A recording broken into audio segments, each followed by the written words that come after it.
और अब बड़ी खबर चंडीगढ़ से है, जहां वित्त मंत्री जेपी दलाल का बयान सामने आया है। कांग्रेस पर जमकर उन्होंने निशाना साधा है। कांग्रेस धड़ों में बटी पार्टी है। जेपी दलाल की ओर से कहा गया, कांग्रेस का हर धड़ा सत्ता पर कब्जा करना चाहता है। विधानसभा में बगावत करेंगे कांग्रेस के उम्मीदवार। जेपी दलाल ने कहा, कांग्रेस ने लोकसभा चुनाव में दुष्प्रचार किया। जेपी दलाल की ओर से तमाम बातें कही गई हैं। चंडीगढ़ में वित्त मंत्री जेपी दलाल ने इंडिया न्यूज हरियाणा से खास बातचीत की। इस दौरान उन्होंने कांग्रेस पर जमकर निशाना साधा। क्या कुछ उनकी ओर से कहा गया है, आइए आपको सुनाते हैं। लोकसभा के नतीजों के बाद एक तरफ जहां कांग्रेस अति उत्साह में है, तो वहीं दूसरी ओर लगातार कांग्रेस के अंदर गुटबाजी जो है वो बढ़ती जा रही है। कल टोहाना इलाके में जिस तरीके से कुमारी शैलजा की प्रेस कॉन्फ्रेंस में जो हंगामा हुआ, हंगामे के दौरान जो है वो शीशे भी जो है वहां तोड़े गए। तो इस वक्त हमारे साथ बातचीत करने के लिए हरियाणा के वित्त मंत्री जयप्रकाश दलाल साहब मौजूद है। सर, जहां एक तरफ कांग्रेस जो है उन नतीजों के बाद अति उत्साह में है, दूसरी तरफ लगातार अब गुटबाजी भी जो है वो बढ़ने लगी है। कुमारी शैलजा ने स्पष्ट कहा है कि हाँ, गुटबाजी जो है वो पार्टी के अंदर है। नहीं, ये तो सभी को पता है कि कांग्रेस धड़ों में बटी हुई पार्टी है, परिवारवादी पार्टी है, कोई विचारधारा की बात नहीं है। हर धड़ा सत्ता पे कब्जा करना चाहता है।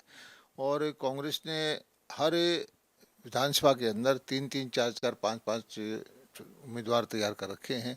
एक उम्मीदवार इस धड़े का है, दूसरा उस उम्मीदवार उस धड़े का है। अब आपस में ये सही है कि लोकसभा के अंदर तो उन्होंने सभी ने मिल करके वोट डाले हैं। विधानसभा में जब एक आदमी को टिकट मिलेगी तो दूसरे उसको पूरी तरह से उसकी बगावत करेंगे। और दुर्भाग्य की बात यह है कि जब कांग्रेस की मीटिंग होती है तो उसमें हिंसा होती है, मारा पिट्टी होती है। कल भी आप बता रहे हैं कि शीशे तोड़े गए, तो ये आप समझ सकते हैं कि जनता का हित क्या करेंगे। इनकी कोई ऐसी योजना नहीं है कि जनता के लिए कोई कल्याण करेंगे। इनकी योजना ये है कि हर धड़ा अपना सत्ता पे कब्जा करे, अपने परिवारों का भरण पोषण करे, अपने चहेतों के काम करे। लेकिन जनता जो है ऐसे लोगों को स्वीकार नहीं करेगी। आने वाले चुनाव में भारतीय जनता पार्टी की पूर्ण बहुमत की सरकार जनता बनाएगी। लेकिन वो तो कह रहे हैं कि हमारा वोट प्रतिशत जो है 19 के मुकाबले 24 में बढ़ा है। नहीं, वोट प्रतिशत तो मैं बताता हूँ कि निश्चित तौर पर उनका बढ़ा है, लेकिन ये 10 दड़ों का वोट प्रतिशत है। अब टिकट वो जो उन्होंने 10-10 उम्मीदवार खड़े कर रखे हैं तो एक को ही मिलेगी।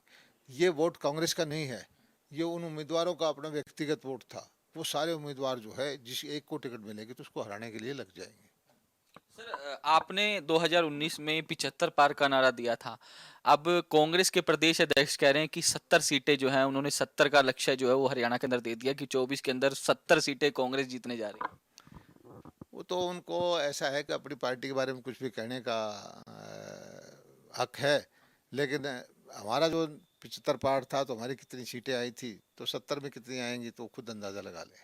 सर, इन दिनों दिल्ली के अंदर जल संकट है और जल संकट को लेकर लगातार जो दिल्ली है वो हरियाणा पर ब्लेम कर रही है कि हरियाणा जो है वो पानी नहीं दे रहा, जानबूझकर दिल्ली का पानी रोका जा रहा है। यहाँ तक कि उन्होंने कह दिया कि हरियाणा के अंदर टैंकर माफिया जो है वो पनप रहा है। देखिए, आम आदमी पार्टी की बुनियाद ही झूठ पर है। अन्ना जी को धोखा दिया, आंदोलन करके धोखा दिया, दोषारोपण किया कांग्रेस के नेताओं पर, फिर कोर्ट में जा कर के माफ़ी मांगी, फिर जो है कांग्रेस के साथ हाथ मिलाकर चुनाव लड़ा हरियाणा में। और जब धुआं आता है तो हरियाणा के किसानों को बदनाम करते हैं, पानी ही नहीं होता तो हरियाणा के ऊपर दोषारोपण करते हैं। जबकि सच्चाई ये है कि आम आदमी की पार्टी हमें पंजाब से पानी नहीं दे रही। हमारे यहाँ अपना पानी नहीं है। हमारे यहाँ तो पंजाब से पानी आता है या हिमाचल से पानी आता है। और सुप्रीम कोर्ट ने कल जो उनको डांट लगाई है कि झूठ ना बोलें, आपने जो है टैंकर माफिया तैयार कर दिया है। अरबों रुपए का भ्रष्टाचार आपकी दिल्ली में है। पानी का प्रबंधन, कोई और प्रबंधन आप उचित तौर पर नहीं कर सकते। आपका सारा ध्यान जो है सिर्फ शराब बेचने में, घपले करने में है।